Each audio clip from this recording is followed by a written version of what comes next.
for those people that may not even know what human trafficking is or that it even exists here in our own city, let alone in California, that it is something that is happening right here, and it doesn't matter what area of town you live in.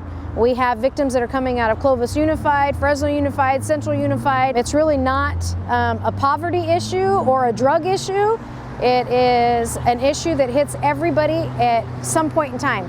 Fresno ranks 7th in the state when it comes to the amount of human trafficking that we see. Fresno presents, it's a unique location. We're directly in between the Bay Area, Northern California, Southern California, and Las Vegas, which are popular spots for human traffickers to take their victims, nor to put them out on the street for the purposes of prostitution. I want people to know that this is a really nuanced crime and that it's a lot more complex than what people think. And so when we're talking about human trafficking, it's a long, long fight. And when a victim gets out of their trafficking situation, it's a really long journey to recovery. And that's what organizations like ours and like all the organizations out here are here for, is because we want to support those individuals on the long journey to recovery. The goal for the donations is that we would grow each year.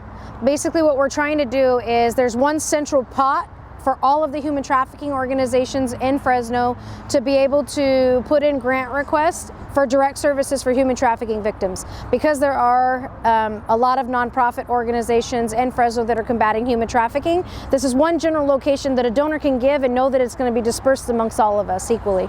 We handle the law enforcement aspect of human trafficking.